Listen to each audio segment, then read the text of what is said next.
Hello everyone, आज का जो हमारा टॉपिक है डेट इज लेवलिंग। हम पढ़ रहे हैं एग्रीकल्चर मार्केटिंग और पिछली क्लास में हमने फैसिलिटेटिंग फंक्शन जिसमें हमने पैकेजिंग, ब्रांडिंग और ग्रेडिंग पढ़ लिया था। आज जो हम पढ़ेंगे लेवलिंग या फिर हमारा क्वालिटी कंट्रोल जिसको बोलते हैं वो हम आज डिस्कस करेंगे। तो चलिए बिना लेट किए हुए आज का लेक्चर स्टार्ट करते हैं। लेबलिंग हमारा करता कौन है? एगमार्क लेबलिंग करता है। ठीक है, एगमार्क के बारे में हम आगे पढ़ेंगे, पहले पढ़ लेते हैं लेबलिंग किसे कहते हैं, लेबलिंग होता क्या है। ठीक है, labelling includes any written, printed और graphics present on the label और is displayed on the food package. आपने फूड पैकेज में, जैसे आप इस फिगर को देखिए, पहले यहाँ पे देखिए हमारा कोई प्रोडक्ट है जिसमें कि यहाँ पे क्या दिया हुआ है, उस प्रोडक्ट का डिटेल्स दिया हुआ है, मतलब कि उस प्रोडक्ट के बारे में लेबलिंग किया हुआ है। ठीक है, तो इसी का मतलब लेबलिंग होता है कि उस प्रोडक्ट में क्या क्या चीज़ है, कितने फैट हैं, कितना कार्बोहाइड्रेट, कितना प्रोटीन है, अगर वो फूड कंजप्शन के लिए है तो। ठीक है, डिफरेंट डिफरेंट प्रोडक्ट्स का डिफरेंट डिटेल्स दिया रहता है, उसी को हम लेबलिंग कहते हैं। तो लेबलिंग में क्या होता है, ये हमारा रिटन या फिर प्रिंटेड डिटेल्स होता है, ग्राफिक्स होता है, जो कि हमारा उस प्रोडक्ट के पैकेज पे या फिर उस प्रोडक्ट का जो कवर होता है उस पर लेबल किया हुआ होता है। ठीक है, इससे क्या होता है कि कंज्यूमर को वो डिटेल्स मिलता है उस प्रोडक्ट के बारे में कि इसको कैसे यूज़ करना है, कितना यूज़ करना है। ठीक है, सारे डिटेल्स दिए रहते हैं उस पर। ठीक है, उसी को हम लेबलिंग कहते हैं। Food labelling serves as a primary link of communication between the food manufacturer and consumer. Food manufacturer और कंज्यूमर के बीच में ये क्या होता है, कम्युनिकेशन हो जाता है लेबलिंग से। ठीक है, मान लीजिए जो प्रोड्यूस किया है वो तो सारा डिटेल्स दे दिया, तो वो क्या करना चाह रहा है, कंज्यूमर को अवेयर करना चाह रहा है, कंज्यूमर को नॉलेज देना चाह रहा है उस प्रोडक्ट के बारे में कि हाँ इसको कैसे यूज़ करना है, कितना यूज़ करना है और क्या क्या चीज़ इसके अंदर है। ठीक है, तो दैट इज लेबलिंग, जो कि हमारा जो मैन्युफैक्चरर होता है वो कंज्यूमर को कन्वे करना चाहता है ये मैसेज। ठीक है, तो वो हमारा लेबलिंग की वजह से पॉसिबल हो पाता है। Food levels provide information to help us make healthier and safer for food choices. Food labels जो क्या कर रहा है, वो हमें इन्फॉर्मेशन दे रहा है और हमारा हेल्प भी कर रहा है, ताकि आप उसको अगर यूज़ करोगे, इस प्रोसेस को फॉलो करोगे तो आप हेल्दी रहोगे और आपका जो आप सेफ रहोगे और आपका फूड चॉइसेस भी अच्छा रहेगा। ठीक है, तो वो क्या कर रहा है, हमें इन्फॉर्मेशन और हमारी मदद भी कर रहा है। The goal of food labeling is to provide consumer with information that is factual and relevant. वो जो भी इंफॉर्मेशन दिया रहता है वो हमारा फैक्चुअल होता है, कुछ भी उसमें झूठ नहीं होता है, वो रिलेवेंट होता है।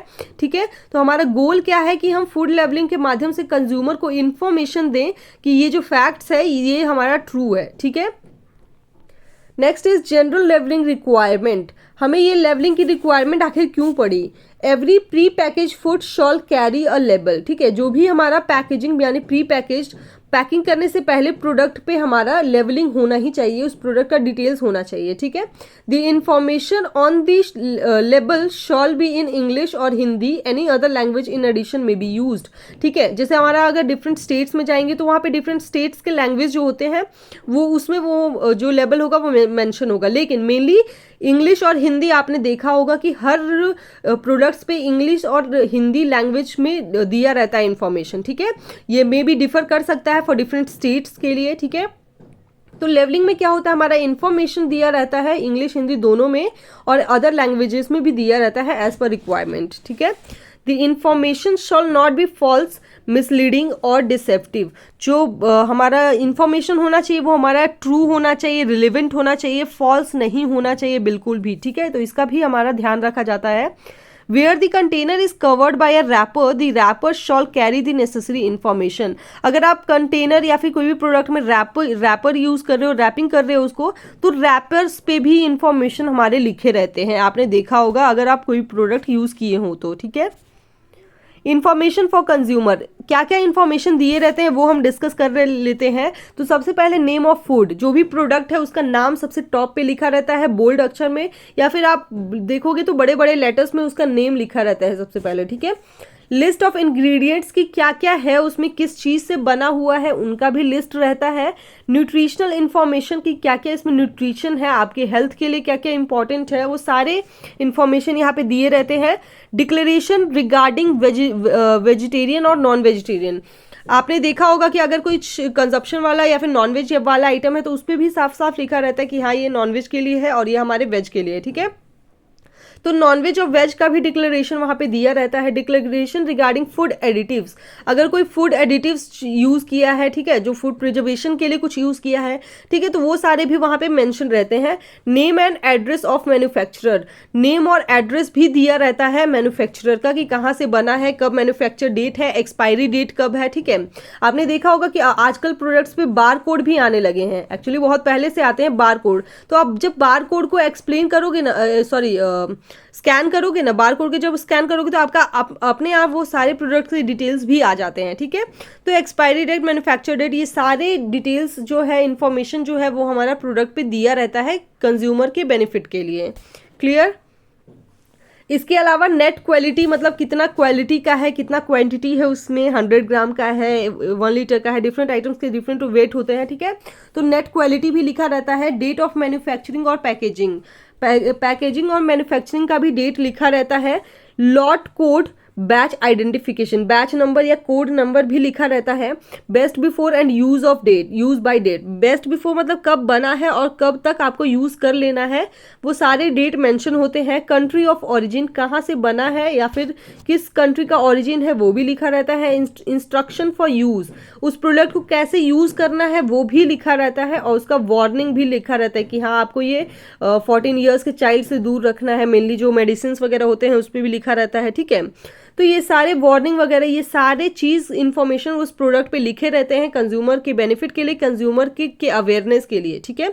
तो आपको ये मस्ट फॉलो करना है, इनको फॉलो ज़रूर से ज़रूर कर कीजिएगा, क्योंकि उससे आपको बहुत अच्छा बेनिफिट होगा और आप सेफ भी रहोगे, ठीक है। तो ये सारे इन्फॉर्मेशन दिए रहते हैं उस प्रोडक्ट पे। नेक्स्ट हम बात कर लेते हैं एग मार्क के बारे में। आपने देखा कि लेवलिंग जो है वो एग मार्क है वो सर्टिफाई करता है, ठीक है। एग मार्क जो है वो हमारा एक तरीके का सर्टिफिकेशन बॉडी होता है, यही सर्टिफाई करता है कि हाँ वो प्रोडक्ट जो है वो हेल्दियर है कि नहीं, सब कुछ ठीक है कि नहीं, उसने सारे इन्फॉर्मेशन या स्टैंडर्डाइजेशन को यूज़ किया है कि नहीं। क्लियर।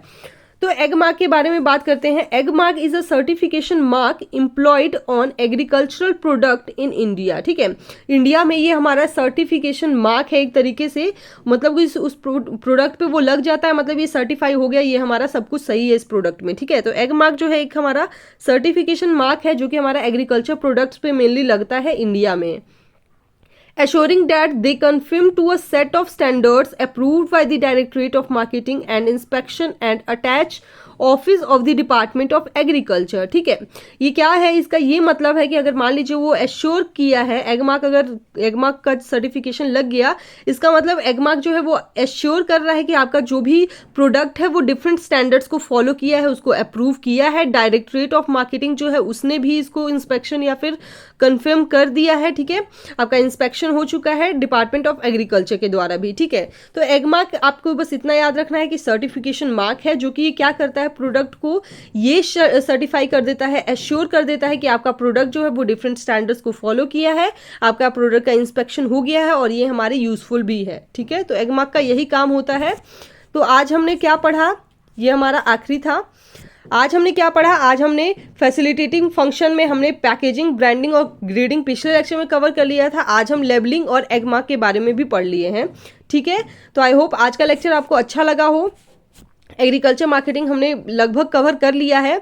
लास्ट में हम इसका क्वेश्चन बैंक भी डिस्कस करेंगे। अगर आपको कोई भी डाउट है तो आप बेझिझक कमेंट में पूछ सकते हैं और टेलीग्राम ग्रुप को मस्ट ज्वाइन कर लीजिएगा, क्योंकि वहाँ पे इससे रिलेटेड क्वेश्चन या फिर आपके नोट्स वहाँ पे अवेलेबल आपको हो जाएंगे। क्लियर। तो मिलेंगे अगली वीडियो में। आज के लिए इतना ही। Thank you, thanks for watching.